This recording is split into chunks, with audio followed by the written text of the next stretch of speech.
Jobs just for the girls. Let's have a look. Hello everyone, welcome to another episode of Heiser Says.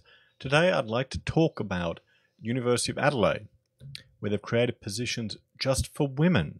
So this is an article from ABC News, and women-only academic positions have just been advertised by the University of Adelaide in a bid to encourage more females into the arid engineering, computer and mathematics fields. For the first time, the university has used a special exemption to the Equal Opportunity Act, which allows schemes to benefit a particular disadvantaged group to advertise only for female candidates for the positions. Okay, so they're using the ability under the Act, which allows them to discriminate for a disadvantaged group. Now, I'd be interested to see what justification you need to have, because I bet you can just say it and it'll be accepted until it's challenged in court. That's just my gut instinct there. The associate professor, senior lecturer, and leader positions are in the Faculty of Engineering, Computer and Mathematical Science, where 85% of academic staff are male. I wonder why that is. It must be the patriarchy. The faculty's Deputy Dean for Performance and Infrastructure, Peter Ashman, said they always struggle to attract women to apply for jobs. We really struggle with diversity, therefore we don't perform as well as we could. Notice this. They struggle with diversity. It's a struggle. They have to achieve diversity. They are concerned with this identity politics. It's been an issue since I was an undergraduate 30 years ago. I wonder if it actually was. I think people have been free to make lifestyle choices for a long time, for 30 years, and now hopefully you've gotten more freedom with the more devices we have to free our time up, and people are making choices, and that hasn't changed the demographic in the profession, has it? There was a big push in those days to attract more women into the engineering profession as students, but also as staff. And while we've made some progress over time, it's still woefully inadequate. It just shows you that all they want, and I think the biggest issue with this is they just want women for the sake of them being women. You know, I've tried to find some research to kind of look at the implications of putting these quotas on to people going for jobs or to people already in those jobs in the organizations. I haven't been able to find anything. Does it lower morale of people who are already in those positions if all of a sudden now there's a quota?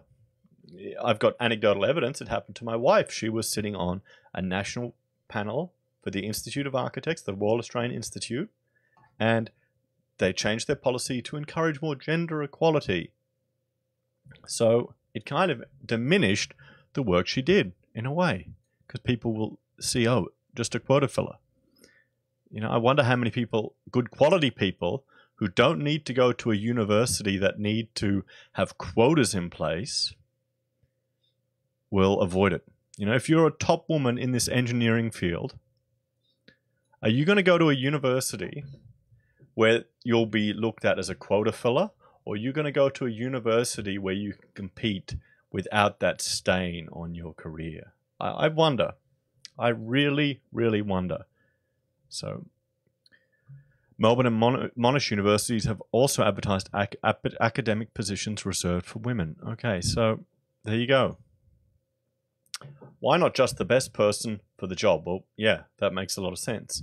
Australian Conservative South Australian Senate candidate Ricky Lambert said positions should go to the best candidate.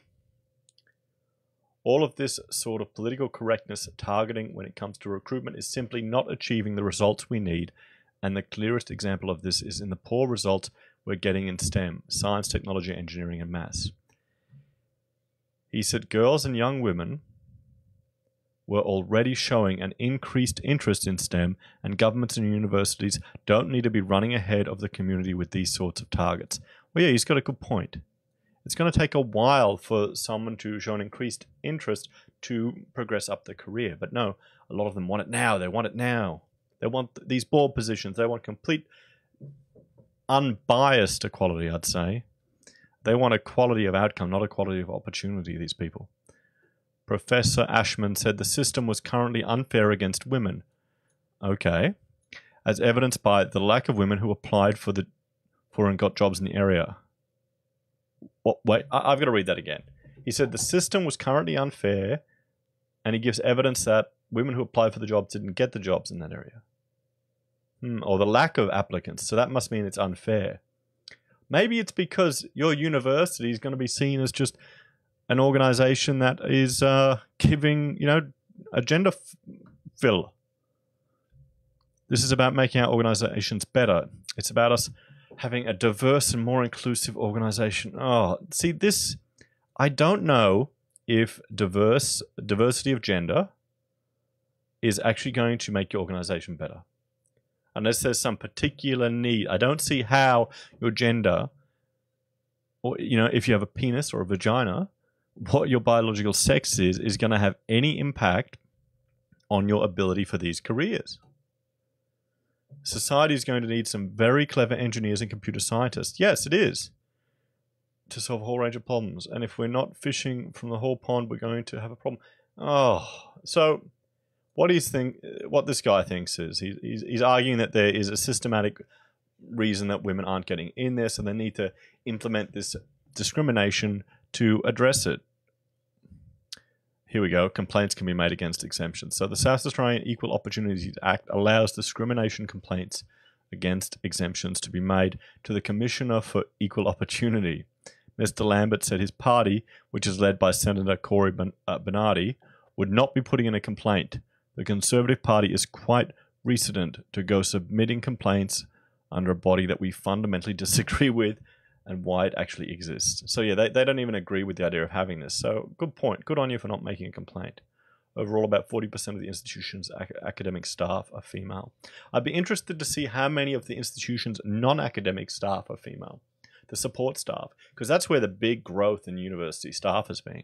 I remember talking to lecturers back in my day who were complaining about all the paperwork and rubbish they had to spend their time on.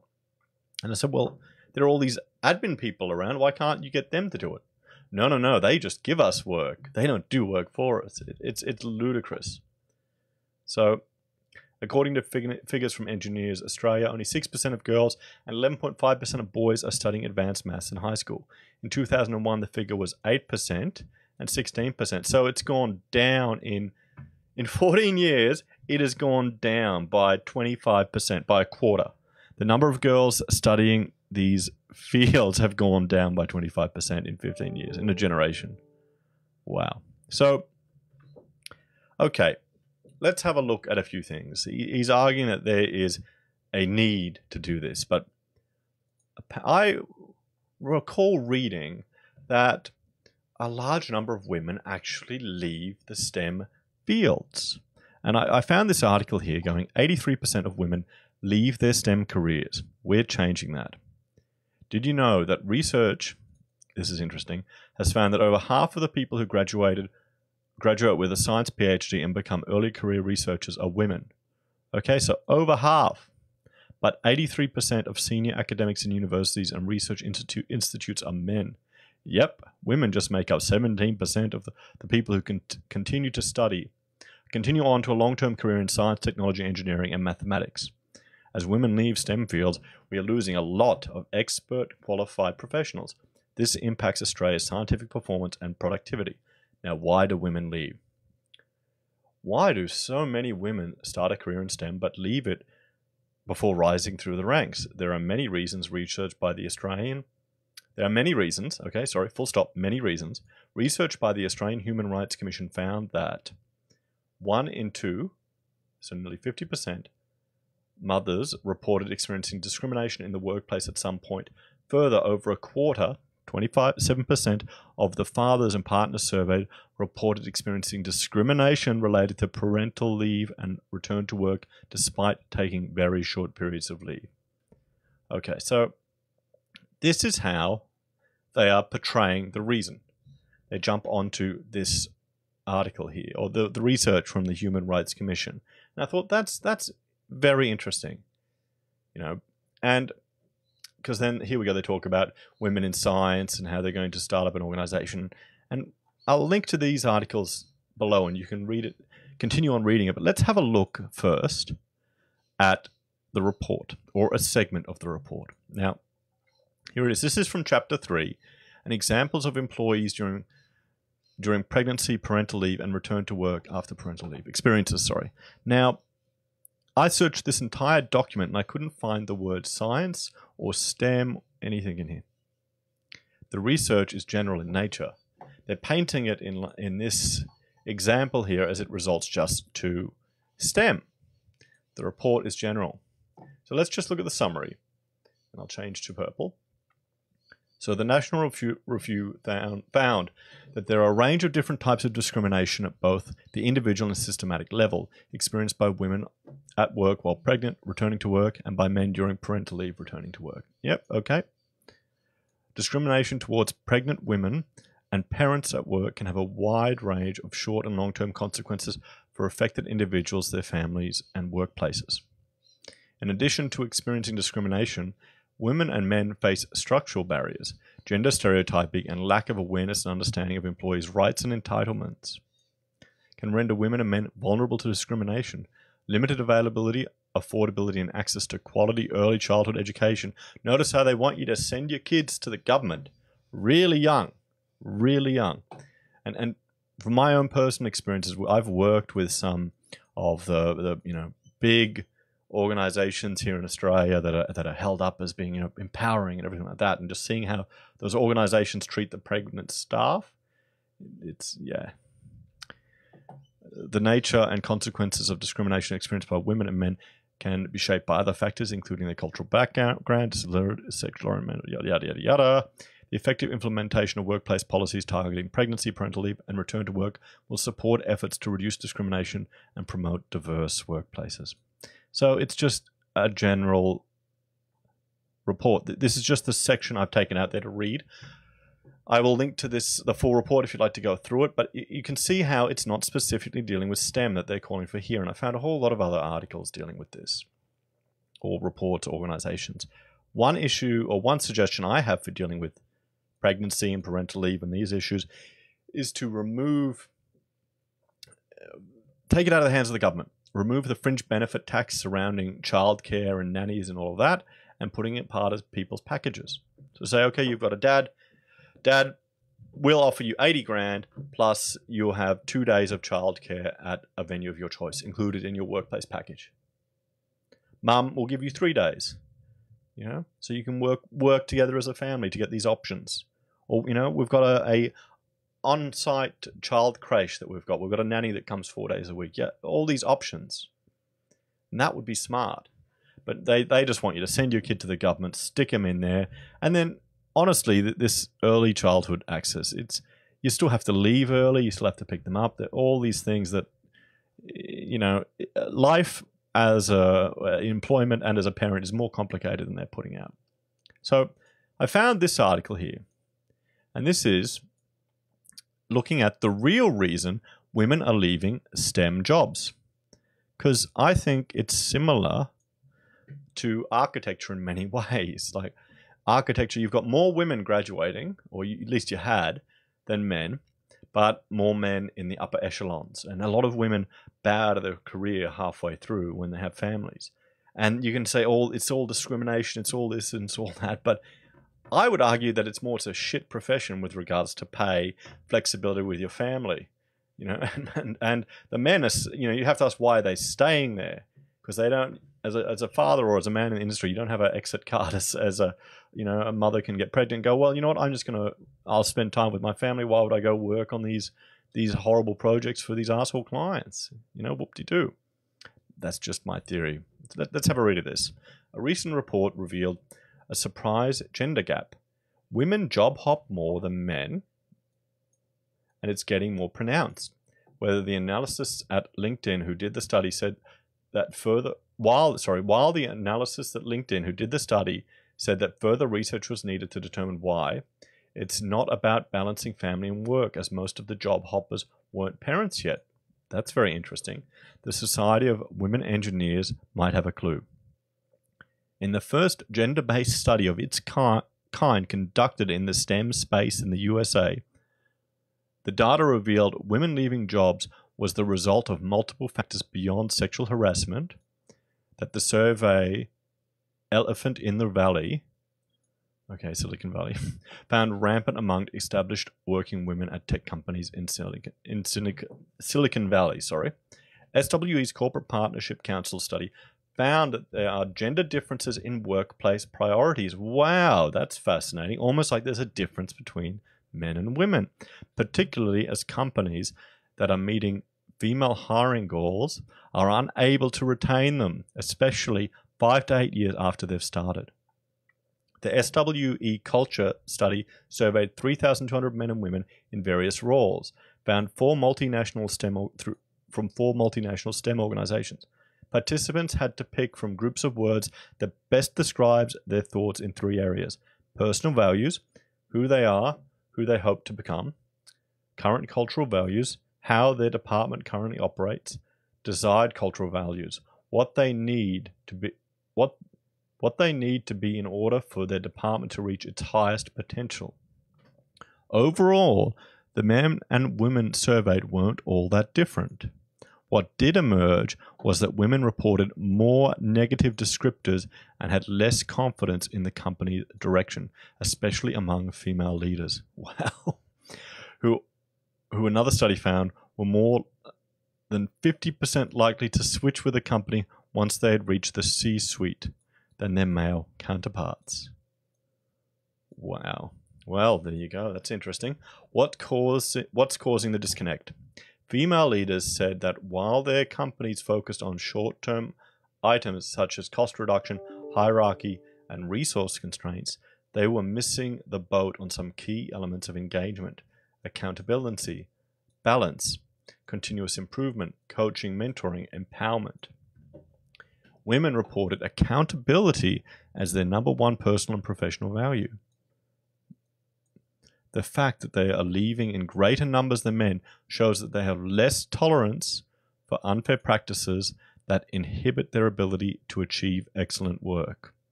That's fascinating. We know this sense of dissatisfaction is running rampant among younger female workers too. Half of millennial women felt they were being overlooked, according to a report by Deloitte. The attendant frustrations around lack of accountability made the women surveyed report that they felt their careers were being undermined. The survey illuminated 3 other factors in which women felt like they were not being treated fairly. Now, this really flies in the face of what Nest here from La Trobe are putting forward. So they jump straight to this parental issue, where this real reason here says that that's not even an issue because they're job hopping too much before they're even parents. So the attendant frustrations around the lack of accountability made the women surveyed report that they felt their careers were being undermined. Okay. The survey 3 other factors. Okay, while men compartmentalized and work head down, women reported taking issues and challenges in broader context. Oh, yeah. Yeah, well, wow. Persistent gender stereotypes inhibit growth. An example reaffirmed repeatedly over the past 20 years is judgment women face. If they're likable, they're not considered leadership material. That's interesting. If they're competent, they are judged to be an inadequate woman. Women pull more of the workload at home and come to work already stretched. The impact of diversity or lack thereof is missing from the conversation at work. Yes, I wonder is it a positive impact or a negative impact? On the last point, diversity and inclusion were chosen by either gender as a value in any of the 3 measures. The researchers called this second-generation bias. Many generations might not recognize that gender is an issue as it relates to diversity, and some just deny gender is a factor. They don't want gender discussed, lest they be pigeonholed.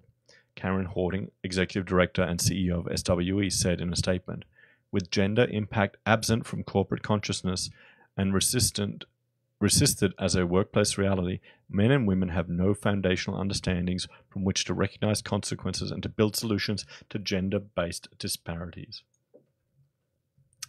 Well, Hording added, it's not news that there is a gender gap within leadership roles and that female leaders are leaving engineering. If we can get to the root cause of their dissatisfaction, we might be able to inspire real change. Well, we looked at the root cause. They're job hopping. They're not focusing on the task, and they are more affected by the environment surrounding them. They're not satisfied with it. It sounds like your own bloody article here is talking about it. So, I thought that was quite interesting, seeing an alternative reasoning as to why. So it makes you question, why are they even bothering? Why is University of Adelaide doing this? Now, I've been trying to find examples of women. Oh, hang on. Here we go. We'll get this one here. I've been trying to find examples of where women have been leaving organizations, and all I could find, or research into the effect of these quotas having on organizations, and I can't find any. So please let me know in the comments if you know any research from the impact this has on morale in the business. Is having quotas discouraging people from going for these jobs? I'd be interested to know. I can't find any HR research on it. I've been looking at scholarly articles. I'm not an expert in that field, but I'd like to find something. Because if not, it could be a element to be researched. We could have identified a gap in the knowledge here. What is the negative consequences of implementing these quotas? If you've got a quota here in a STEM field and no one's going for it, no one's going for these engineering jobs, is that because of the stigma of going for a quota job? Is that what it is? So guys, I think it's a bit sad that University of Adelaide has to do this. I think they're missing the entire point. I'd be interested to hear your opinion. Have you been discriminated against in the workplace due to these issues? I spoke to a friend the other day. His organization, when assessing applicants for employment, for promotion, allows the women to only achieve 80% of the requirements, while the men need to achieve 100%. Is that fair? Let me know in the comments. Well, guys, thank you very much for joining me for this episode, and I hope to see you all again next time. Bye for now.